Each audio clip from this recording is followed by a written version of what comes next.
The first, in terms of a kind of a political awakening, when I was 16, a week before my 17th birthday, I was in London, and one morning I hopped on a train in the London Underground on the tube to commute.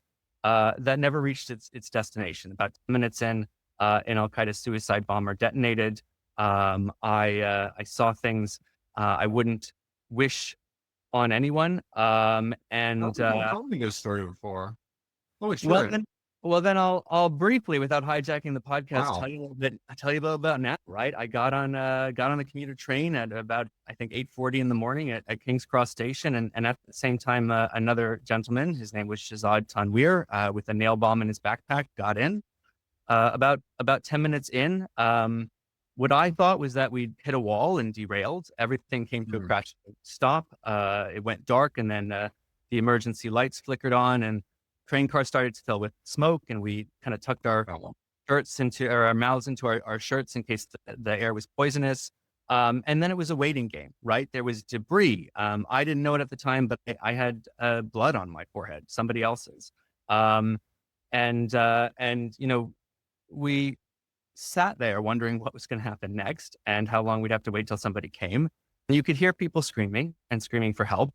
And a British person, I'll never forget it, although I wish I could remember the exact quote, said essentially like, "Hey, can it wait? They're not going to hear you. No one hears you. No one can get here any faster. Just wait for emergency personnel to come," which is very British and stiff upper lip. And it sounded wise enough at the moment, until I was the closest person to the door.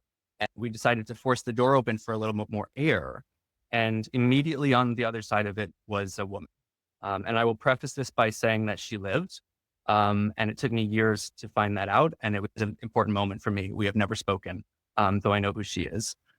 She had been in, I believe, the attacked car. She had been thrown out. The train had run over her and severed her legs.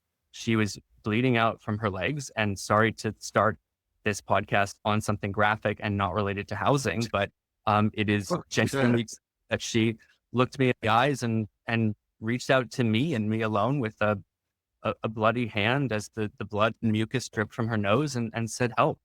And I sat there and said, "Hey, we're going to get you help." And I was lying. But 10 minutes later, emergency personnel came. They treated her. They treated other people. Finally, we marched single file out of the car. We were very lucky because the other two trains attacked, and there was a bus 2 an hour later.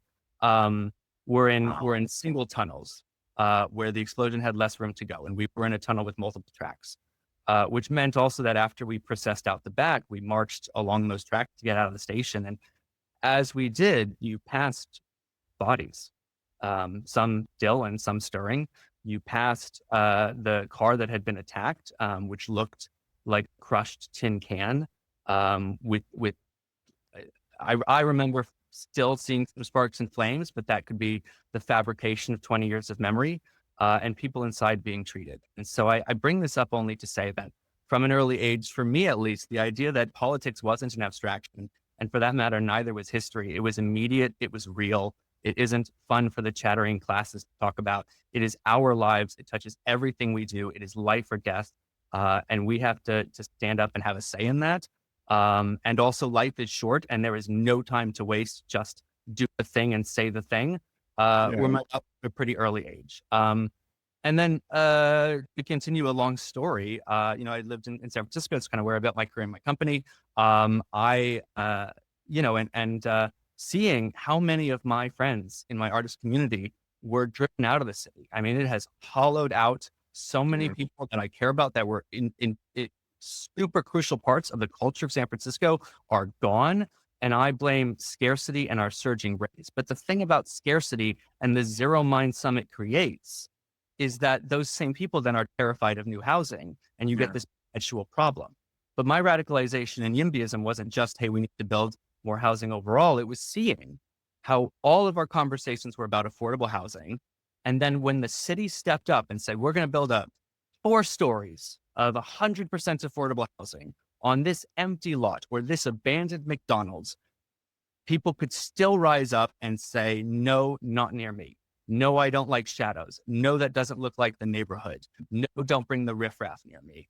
and to see how we get in our way of our own problems and having that moment too of being someone who loves cities and thinks that they are the center of culture and dynamism and that we should be building not just the best cities in the world, but the best cities of history. And part of the reason that we don't have that, 70% of San Francisco and its entire west side by a park that is bigger and better than Central Park and by the beach is decaying suburbia because of our own choices and our own rules that say it is illegal to build apartments in San Francisco. It is illegal to build New York buildings today in New York, and to say there's got to be a better way. And I'll finish by saying, I live in two worlds.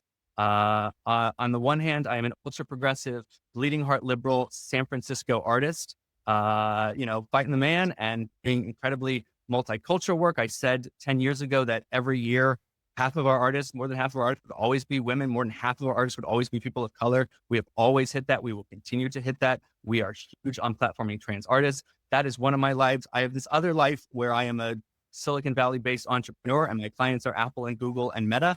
I've had people call me a centrist. I've had people call me a libertarian. I speak in both these worlds. I say the same thing to both. I understand a little bit of code switching and the vocabulary there, which is also how I know, and I will scream till I am blue in the face, that people on both of those sides will yell at each other while saying the same thing in different words. And connecting those dots has fueled my artistic career. And I think it is a really important barrier to break down in our politics in the coming years.